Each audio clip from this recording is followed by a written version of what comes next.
পুরানো থেকে পুরানো কাশি, যত পুরানো কাশি হোক না কেন, যত ভয়ঙ্কর কাশি হোক না কেন, যে কোনো কাশির জন্য আপনারা এই ঘরোয়া উপায়গুলি করবেন। আজ আমি কয়েকটি ঘরোয়া উপচার পদ্ধতি বলে দেব, আপনারা অবশ্যই করবেন। আর দেখুন, প্রকৃতিকে বিশ্বাস করে যদি আপনারা এই প্রকৃতিকে ব্যবহার করেন, এই প্রাকৃতিক জিনিস দ্বারা নিজেদের এই সমস্যাকে খুব সহজে আপনারা ঠিক করতে পারবেন। তাহলে প্রথমটা কি করবেন, এক টুকরো আদা নিয়ে নেবেন। আদাকে কি করবেন, আগুনের উপরে গরম করে নেবেন।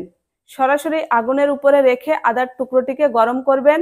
তারপর ছোট ছোট পিস করবেন, পিস করে ওতে পিওর হলুদ লাগাবেন। হলুদ লাগিয়ে মুখের মধ্যে কয়েক টুকরো নিয়ে চুষতে থাকবেন 2-3 মিনিট বা 5 মিনিট আপনি চুষতে থাকবেন। এতে দেখবেন আপনার কাশির স্থায়ী সমাধান পেয়ে যাবেন। এটা একটা পদ্ধতি গেল।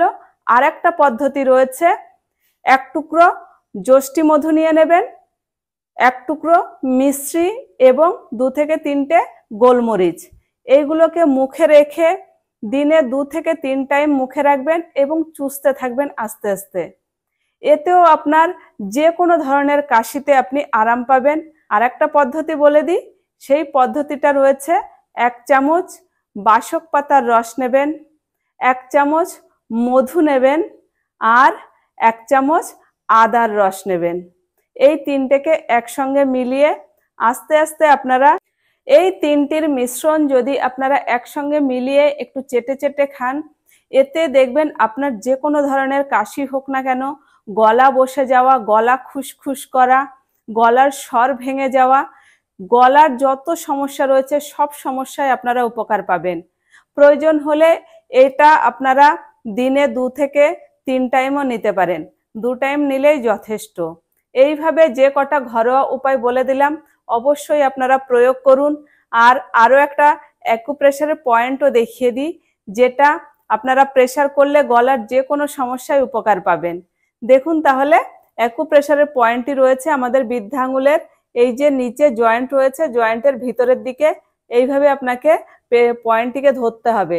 এই বৃদ্ধা আঙুলটা দিয়ে এইভাবে হাড়ের দিকে প্রেশার দিতে হবে। দিয়ে দেখুন, এইভাবে প্রেশার দিচ্ছি, এখানে চাপ দেব, 3 সেকেন্ড রাখবো, তারপর ছেড়ে দেব, আবার চাপ দেব, 3 সেকেন্ড রাখবো, ছেড়ে দেব। এইভাবে এখানেও আপনি 2 থেকে 3 মিনিট এই পয়েন্টে প্রেশার করুন। দেখবেন গলার কোনো সমস্যা আপনাদের থাকবে না এবং কাশিও সঙ্গে সঙ্গে কমে যাবে, যত ভয়ঙ্কর কাশি হোক না কেন। তাহলে কাশির জন্য যে উপায়গুলি বলে দিলাম আপনারা অবশ্যই প্রয়োগ করবেন। আর কাশির সমস্যা থেকে আপনারা নিজেকে দূরে রাখুন। সুস্থ থাকুন, ভালো থাকুন। ধন্যবাদ।